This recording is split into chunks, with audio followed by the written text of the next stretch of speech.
Donghua mungkin berhenti di layar, tetapi Ascension ID akan membuka setiap bagian yang belum diperlihatkan. Sebelum kita lanjut ke ceritanya, cari posisi paling nyaman, dan jangan lupa siapkan kopi dan gorengan kalian. Oke, tanpa berlama-lama lagi, kita lanjut ke ceritanya. Setelah memastikan seluruh persiapannya selesai, Sucing akhirnya melangkah keluar dari pusaran di antara dua pilar batu. Namun baru saja kakinya meninggalkan gua, sebuah suara tenang langsung terdengar dari luar. "Jadi, akhirnya kau keluar?" Sucing mengangkat kepala. Sebenarnya, melalui shadow, ia sudah mengetahui bahwa seseorang sedang menunggunya. Sebelumnya lebih dari 1000 kultivator sesa zombie berjaga di sekitar tempat tersebut saat Sucing masuk bersama kapten. Tetapi sekarang, mereka semua telah mundur ke kejauhan dan berdiri dengan kepala tertunduk, seolah tempat itu sengaja dikosongkan hanya untuk satu orang. Di hadapan Sucing, seorang pemuda berjubah kekaisaran berwarna emas duduk di atas jamu raksasa berwarna merah darah. Tidak ada bagian tubuh membusuk seperti sesa zombie pada umumnya. Kulitnya masih utuh. Tatapannya berkilau seperti menyimpan cahaya bintang. Dan dari cara seluruh kultivator sesa zombie menundukkan kepala, jelas pemuda ini bukan sosok biasa. Di sampingnya, sebuah awan hitam melayang di udara. Terperangkap di dalamnya adalah Iron Skewer milik Sucing. Patriarch Golden Vajra Warrior telah ditangkap bahkan sebelum Sucing keluar dari gua. Namun Shadow berbeda. Tidak ada seorang pun yang menyadari keberadaannya. Saat semua perhatian tertuju kepada Sucing, Shadow sudah merayap perlahan di atas jamur merah itu, mendekati bayangan sang pemuda. Pemuda berjubah emas itu menatap Sucing dengan dingin. "Namaku Fastword. Aku adalah Dao Child klan sezombie generasi ini. Elder Yingling sedang memburu kalian, jadi tidak mungkin kau bisa melarikan diri." Fastword mengamati Sucing dari atas ke bawah. Ia mengaku datang karena penasaran. Siapa sebenarnya orang yang cukup nekat untuk membuat kekacauan sebesar ini di tempat suci klan sesa zombie? Namun setelah melihat Sucing secara langsung, Fastword justru merasa kecewa. Lalu pandangannya beralih menuju awan hitam di sampingnya. "Tapi spirit otomaton milikmu cukup menarik. Boleh ku bawa?" Sucing tidak menjawab. Tatapannya bergerak menyapu keadaan di sekitar. Pembatas teleportasi masih aktif. Artinya, entropic teleportation talisman miliknya belum dapat digunakan. Kalau ingin pergi, ia harus menjauh lebih dulu dari wilayah di sekitar gua. Namun gerakan kecil itu tidak luput dari perhatian Fastword. "Tidak perlu memeriksa keadaan di sekitarmu. Aku tidak tahu cara apa yang sudah kau siapkan untuk melarikan diri, tetapi semuanya tidak akan berguna." Fastword menatapnya seolah hasil pertarungan mereka sudah ditentukan. Sucing akhirnya menatapnya, lalu hanya menjawab singkat, "Kau terlalu banyak bicara." Kemudian ia berdiri dan tertawa. Namun tawa itu bukan sekedar suara. Gelombang kekuatan menyebar dari tubuhnya dan menciptakan resonansi di udara. Dalam sekejap, angin liar menyapu seluruh area. Debu terangkat, ghosters butterflies berhamburan. Rambut panjang Sucing berkibar keras, sementara pakaiannya diterpa gelombang angin yang seolah ingin menghapus tubuhnya dari tempat itu. Namun Sucing tidak bergeser sedikit pun. Angin itu hanya mampu menggerakkan rambut dan pakaiannya, tidak tubuhnya, dan sama sekali tidak mengubah ketenangan dingin di dalam matanya. Selama beberapa saat, Sucing hanya mengamati Fastword, mengamati kekuatan yang terus meningkat di sekelilingnya. Lalu tanpa peringatan, ia menghilang dari tempatnya berdiri. Seluruh life flame di tubuhnya menyala, totem Golden Crow di punggungnya langsung dipenuhi api. Dan dengan kekuatan tubuh yang meningkat drastis, Sucing menerobos badai di hadapannya. Dalam satu tarikan napas, ia sudah muncul tepat di depan Fastword. Tangan kanannya mengepal. Bayangan Golden Crow menyelimuti pukulannya. Kekuatan Balefire Soul Swallowing Scripture menyatu di dalamnya, bersama amarah dari sebuah benua yang terbakar. Lalu pukulan itu melesat langsung menuju dada Fastword. Fastword hanya menatapnya dengan sedikit penghinaan. Ia mengangkat tangan, seolah serangan Sucing cukup dihentikan dengan satu gerakan. Namun sebelum sempat melakukannya, jamur merah di bawah kakinya tiba-tiba berubah menjadi hitam. Satu demi satu, mata mulai terbuka di seluruh permukaannya. Kekuatan aneh dari Shadow menyelimuti Fastword, dan untuk sesaat, tubuhnya berhenti bergerak. Pada waktu yang sama, kilatan petir meledak dari dalam awan hitam. Iron Skewer yang sebelumnya tertangkap tiba-tiba dipenuhi simbol petir. Diiringi suara lonceng yang samar, senjata itu menembus keluar dari kurungannya dan melesat langsung menuju leher Fastword. Patriarch ternyata tidak benar-benar terperangkap. Sejak awal, ia sengaja membiarkan dirinya ditangkap, menunggu Sucing melakukan serangan pertama sebelum ikut bergerak bersama Shadow. Dan sekarang, ketiganya menyerang pada saat yang sama.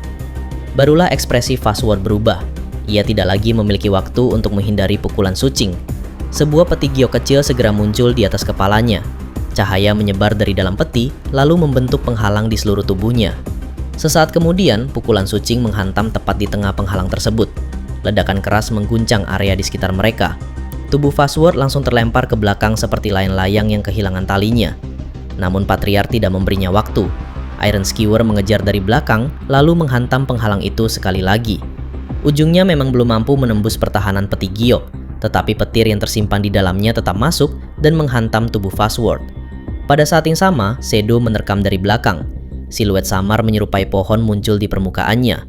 Puluhan mata terbuka, lalu mulai menyerap mutagen dari tubuh Fastword. Tetapi Sucing masih belum berhenti. Ia mengejar dengan kecepatan penuh. Satu pukulan kembali menghantam penghalang. Kemudian, sebuah Heavenly Saber terbentuk di atasnya dan langsung menebas ke bawah. Ledakan kedua terdengar jauh lebih keras. Fastword terlempar sejauh ratusan meter sebelum tubuhnya menghantam tanah dan menciptakan kawah besar. Para kultivator sezombie yang menyaksikan dari kejauhan langsung terdiam. Tidak ada yang menyangka Dao Child mereka akan ditekan secepat ini. Beberapa dari mereka bersiap maju untuk membantu. Namun dari dalam kawah, sebuah raungan penuh amarah mengguncang udara.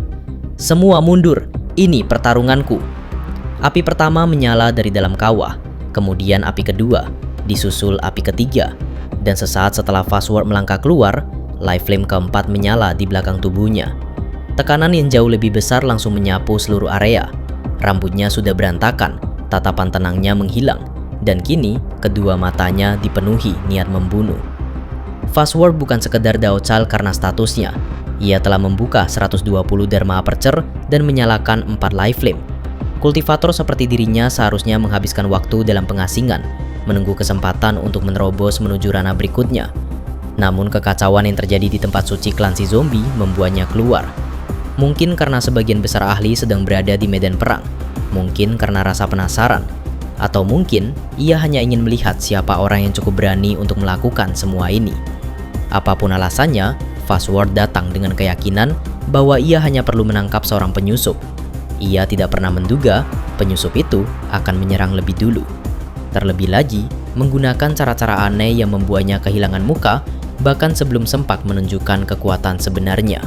Sekarang, 4 life flame telah menyala, dan Fastword tidak lagi berniat menahan diri. Namun Sucing juga tidak mundur. Life flame di dalam tubuhnya mulai terbakar. Dengan kekuatan itu saja, daya tempurnya sudah setara dengan seorang kultivator Triflame. Tetapi setelah kekuatan Golden Crow Assimilate Myriad Spirits menyatu dengan tubuhnya, batas tersebut kembali meningkat. Untuk sesaat, kekuatan Sucing bahkan melampaui tingkat 4 Flame. Dan sebelum Fastword sempat mengambil kembali kendali pertarungan, Sucing kembali menyerang. Wajah Fastword berubah ganas. Ia mengangkat tangan, dan tetesan hujan hitam mulai muncul di udara. Hanya dalam sekejap, tetesan itu berubah menjadi lautan hitam yang berputar di sekelilingnya. Lautan tersebut semakin besar, hingga akhirnya membentuk sebuah mulut raksasa yang bergerak untuk menelan Sucing. Namun Sucing tahu, ia tidak boleh menghabiskan terlalu banyak waktu di tempat ini.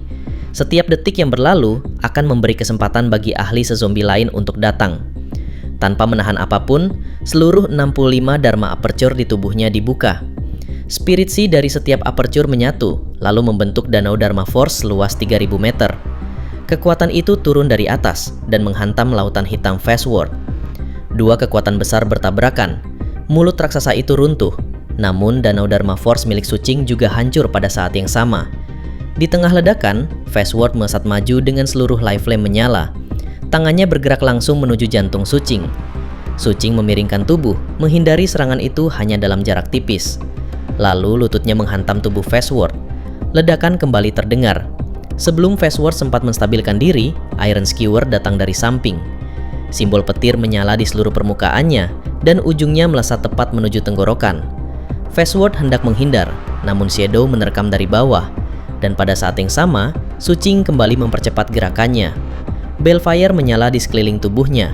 Satu serangan diarahkan langsung menuju dahi Fastword. Untuk pertama kalinya, Fastword benar-benar berada dalam bahaya. Ia meraung, lalu melepaskan seluruh kekuatan dari 4 life flame sekaligus. Gelombang tekanan meledak ke segala arah. Patriarch menjerit ketika Iron Skewer terpental jauh. Shadow ikut terlempar, sementara Sucing menerima sebagian besar hantaman dari depan. organ di dalam tubuhnya bergetar keras. Namun alih-alih mundur, niat membunuh di dalam matanya justru semakin dingin. Karena meski Shadow ikut terpental, sesaat sebelum itu, sebagian kecil tubuhnya berhasil menempel pada Fastword. Shadow masuk ke dalam tubuhnya, bergerak menuju wilayah Dantian, lalu menemukan sesuatu. Life Flame pertama milik Fastword. Tanpa ragu, Shadow langsung mencoba memadamkannya. Api itu bergetar, cahayanya meredup, dan dalam sekejap, salah satu Life Flame Fastword hampir padam. Ekspresi Fastword berubah. Seluruh kekuatan di tubuhnya langsung diarahkan untuk mempertahankan api tersebut. Bahkan Heavenly Palace miliknya ikut bergetar, seolah berusaha mencegah Life Flame itu benar-benar menghilang. Namun karena seluruh perhatiannya tertuju ke dalam tubuh, Fastword kehilangan kendali atas keadaan di sekelilingnya. Dan itulah celah yang sejak tadi ditunggu Sucing. Tatapannya berubah sedingin es. Di wilayah musuh, dengan para ahli yang bisa datang kapan saja, tidak ada lagi alasan untuk menyembunyikan kekuatannya. Golden Crow muncul di belakang tubuh Sucing. Sayap hitamnya terbuka lebar. Api gelap mengalir di sepanjang tubuhnya. Lalu dengan jeritan tajam, Golden Crow menerkam langsung menuju wajah Fastword. Api hitam menyelimuti seluruh kepalanya, dan Sucing hanya mengucapkan satu kata, asimilasi. Golden Crow mulai melahap. Fastword menjerit. Untuk pertama kalinya sejak pertarungan dimulai, ketakutan muncul di dalam matanya. Darah dan energi di tubuhnya tersedot dengan cepat. Sisi kanan wajahnya mulai meleleh. Kulitnya berubah menjadi cairan. Telinga kanannya menghilang. Wajah tampan yang selama ini menjadi kebanggaannya hancur di bawah api Golden Crow. Semua itu terjadi begitu cepat, hingga para kultivator sezombie di kejauhan nyaris tidak mampu memahami apa yang baru saja mereka lihat. Namun ketika menyadari Daochal mereka sedang dilahap hidup-hidup, mereka tidak lagi memedulikan perintah Fastword. Satu demi satu, para kultivator sezombie mulai bergerak, dan dalam hitungan detik, mereka menyerbu ke arah Sucing. Namun para kultivator sezombie itu tetap terlambat. Sebelum mereka benar-benar sempat menyelamatkan Daochal mereka, Fastword kembali meraung. Meski sisi kanan wajahnya telah meleleh dan darah terus mengalir, ia masih menggertakkan giginya sambil mengangkat peti giok di atas kepalanya. Cahaya hijau kembali memenuhi langit. Namun kali ini, sesuatu yang jauh lebih mengerikan perlahan muncul dari di bukan senjata. Bukan pula artefak, melainkan sebuah pedorbi. Jari itu perlahan terulur keluar dari dalam peti giok, lalu menunjuk tepat ke ruang kosong di depan Sucing. Dalam sekejap, ruang di hadapannya mulai dipenuhi retakan. Udara bergetar hebat, seolah satu jari itu mampu merobek urang itu sendiri. Tatapan Sucing langsung berubah. Nalurinya yang telah berkali-kali menyelamatkan nyawanya segera memberi peringatan. Serangan ini berbahaya. Tanpa ragu sedikit pun, Sucing segera mundur. Hampir pada saat yang sama, Fastword juga memanfaatkan kesempatan itu untuk menarik jarak sambil mengembuskan napas panjang. Baru sekarang Daochal si zombie itu benar-benar sadar kalau beberapa detik yang lalu ia nyaris mati. Di sisi lain, Patriarch Golden Vajra Warrior menyaksikan semuanya. Sepanjang pertarungan tadi, Shadow berkali-kali menjadi penyelamat. Golden Crow bahkan hampir melahap Daochal si zombie hidup-hidup, sedangkan dirinya nyaris tidak memberi kontribusi apapun. Tekad yang ia buat saat diam-diam menyerap blur elixir di dalam gua kembali terngiang di benaknya. Kalau terus seperti ini, suatu hari nanti, Sucing mungkin benar-benar tidak lagi membutuhkan dirinya. Tanpa berpikir panjang, Patriarch langsung meledakkan beberapa simbol petir yang masih tersisa.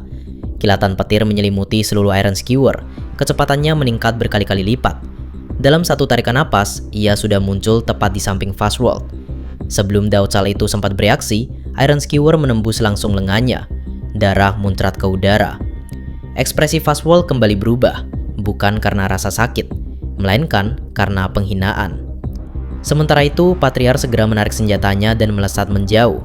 Untuk pertama kalinya sejak pertarungan dimulai, ia benar-benar merasa dirinya masih berguna bagi Sucing. Dari kejauhan, kedua belah pihak sama-sama menarik jarak. Namun siapapun yang melihat keadaan mereka pasti akan menyadari satu hal. Fastword tampak jauh lebih menyedihkan, sedangkan Sucing masih berdiri dengan tenang. Namun ketenangan itu hanyalah penampilan luar. Sucing sama sekali tidak pernah meremehkan lawannya. Justru sebaliknya. Menurutnya, Fastword adalah lawan Foundation Establishment terkuat yang pernah ia hadapi. Jika sejak awal Daochal itu tidak kehilangan inisiatif, dan jika Shadow maupun Golden Crow tidak terus-menerus membuka celah, hasil pertarungan tadi mungkin akan sangat berbeda. Sucing bahkan yakin kalau pertarungan terus berlanjut, ia masih memiliki peluang untuk membunuh Fastwall. Namun, ia tidak memiliki sesuatu yang jauh lebih berharga, waktu. Karena sejak beberapa saat yang lalu, indera spiritualnya telah menangkap 3 aura yang bergerak sangat cepat ke arah mereka. Ketiga aura itu, seluruhnya berada di atas ranah Foundation Establishment. 3 kultivator Gold Core. Langit mulai bergemuruh, awan berputar, angin menderu. Tekanan yang dibawa 3 ahli Gold Core itu bahkan membuat langit seolah berubah warna. Sucing menarik napas dalam. Bahaya yang ia rasakan kali ini jauh melampaui pertarungan melawan Fastwall. Tanpa ragu sedikit pun, ia langsung mengerahkan seluruh kekuatan kultivasi dan tubuhnya. Kecepatannya meningkat hingga batas maksimal, lalu melesat meninggalkan medan pertempuran. Di belakangnya, terdengar ledakan lain yang mengguncang langit. Disusul sebuah raungan penuh amarah. Dasar pencuri! Aku menolak percaya kau bisa terus bersembunyi dari kemampuan pelacakan klan si zombie. Mata Sucing sedikit menyipit. Ia mengenali suara itu. Yingling, Gold Core yang sebelumnya mengejar Kaptan. Berarti, Kaptan berhasil lolos dari kejarannya. Di tengah pelariannya, Sucing kembali memikirkan Kaptan. Semakin lama mereka bekerja sama, semakin ia merasa tidak mampu melihat batas kemampuan pria itu. Setiap kali berada di ambang kematian, Kaptan selalu berhasil menemukan cara untuk bertahan hidup. Namun keberhasilan Kaptan meloloskan diri juga berarti satu hal. Seluruh perhatian para ahli si zombie sekarang sepenuhnya tertuju kepada Sucing. Sucing segera melirik Iron Skewer. Tanpa perlu diperintah, Patriarch kembali meledakkan simbol petir yang tersisa. Kilatan petir menarik tubuh Sucing melesat semakin cepat. Dalam beberapa tarikan napas, ia telah menempuh hampir 3000 meter dan akhirnya keluar dari wilayah terlarang di sekitar Divan Lagna leluhur ke-7. Namun ancaman di belakangnya tidak ikut tertinggal. 3 aura Gold Core terus mendekat. Divan Sans Yingling menyapu langit dan bumi tanpa henti. Sucing tahu kalau ia terus melarikan diri seperti ini, cepat atau lambat ia pasti akan tertangkap. Tanpa pilihan lain, ia segera mengeluarkan salah satu Entropic Teleportation Talisman. Begitu jimar itu hancur, kekuatan ruang langsung menyelimuti tubuhnya. Sosok Sucing mulai memudar, seolah akan menghilang dari dunia ini. Namun tepat ketika kekuatan teleportasi itu hampir membawa Sucing pergi, sebuah dengusan dingin tiba-tiba bergema di langit. Dalam sekejap, tekanan yang jauh lebih mengerikan menyelimuti seluruh medan pertempuran. Sosok raksasa muncul dari kejauhan. Ia memiliki 3 kepala, 6 lengan, dan aura God Core yang bahkan jauh melampaui Yingling. Meski masih berada sangat jauh, ia hanya mengangkat 1 jari, lalu menunjuk ke arah Sucing. Confine. Hanya 1 kata. Namun seketika ruang di sekitar Sucing langsung membeku. Langit, udara, bahkan fluktuasi ruang seolah dikunci oleh kekuatan tak kasat mata. Namun, Entropic Teleportation Talisman bukanlah jimat biasa. Jimat itu dibuat langsung oleh Vice Peak Lord Seven Peak, seorang kultivator Nation Soul. Kekuatan ruangnya jauh melampaui teknik penguncian milik seorang Gold Core. Meski ruang telah dikunci, kekuatan teleportasi masih terus bekerja. Tubuh Sucing semakin memudar. Hanya tinggal beberapa saat lagi, ia akan benar-benar menghilang. Ketiga mata God Core itu sedikit menyipit. Untuk pertama kalinya raut wajahnya berubah. Ia tidak menyangka seorang Foundation Establishment mampu membawa jimat sekuat itu. Tanpa membuang waktu, salah satu tangannya segera mengeluarkan sebuah mutiara hitam. Lalu mutiara itu langsung dihancurkan. Sever. Seketika mutiara itu berubah menjadi gelombang aneh yang langsung menyatu dengan kekuatan teleportasi milik Sucing. Dalam hitungan detik, jalur ruang yang baru saja terbentuk terpotong. Seluruh proses teleportasi langsung terhenti. Bukan hanya itu, bersamaan dengan terputusnya teleportasi, serangan God Core tersebut juga berhasil mengenai tubuh Sucing. Seketika kekuatan penghancur yang mengerikan menyusup ke dalam daging dan darahnya. Kulitnya mulai mengering, darahnya membeku, dagingnya perlahan membusuk. Bahkan kehidupan di dalam tubuhnya terasa sedang dilahap sedikit demi sedikit. Dalam situasi hidup dan mati itu, Sucing sama sekali tidak panik. Tanpa ragu, ia kembali mengeluarkan Entropic Teleportation Talisman terakhir miliknya. Ia memang memiliki 3 jimat. Yang pertama telah dipakai saat meloloskan diri dari Dragon Chariot. Yang kedua baru saja dihancurkan oleh God Core itu. Dan sekarang, ini adalah harapan terakhirnya. Pada saat yang sama, Dharma Skiff miliknya muncul di depan tubuhnya. Tanpa sempat bertahan, kapal itu langsung hancur berkeping-keping. Namun pecahan kapal itu masih mengandung daging milik Join. Daging tersebut menjadi penghalang pertama yang menahan sebagian besar kekuatan penghancur tadi. Kalau tidak, serangan itu sudah cukup untuk langsung merenggut nyawa Sucing. Meski berhasil selamat, harganya tetap sangat mahal. Sucing memuntahkan darah dalam jumlah besar. Hampir seluruh tulang di tubuhnya remuk. Semua life flame miliknya padam. Tubuhnya mulai membusuk dengan kecepatan yang bisa dilihat mata. Saat tubuhnya terpental, ruang di tempat ia berdiri sebelumnya bahkan runtuh menjadi kehampaan. Bahkan jiwanya ikut menerima luka. Namun semua pengorbanan itu berhasil membeli sedikit waktu. Entropic teleportation talisman terakhir akhirnya aktif sepenuhnya. Godcore 3 kepala itu kembali melangkah maju. Ia masih ingin memberikan pukulan terakhir, namun kali ini ia terlambat. Kekuatan ruang langsung membungkus tubuh Sucing yang telah berlumuran darah. Dalam sekejap, ia menghilang, benar-benar lenyap dari hadapan para kultivator sezombie. Beberapa saat kemudian, Godcore itu tiba di lokasi kosong tempat Sucing tadi berdiri. Tatapannya tetap dingin, namun di balik ketenangannya terdapat sedikit rasa kesal. Jimat teleportasi tingkat Nation Soul bahkan digunakan 2 kali oleh seorang Foundation Establishment. Itu hanya berarti satu hal, Sucing jelas memiliki latar belakang yang tidak sederhana. Namun Godcore itu sama sekali tidak terlihat khawatir, karena menurutnya meski Sucing berhasil lolos, ia tidak akan hidup lama. Spirit Depth Curse milikku akan membunuhnya dalam waktu paling lama 3 hari. Setelah bergumam pelan, Godcore itu berbalik, lalu kembali menuju wilayah Divine Likeness. Dan cerita pun bersambung.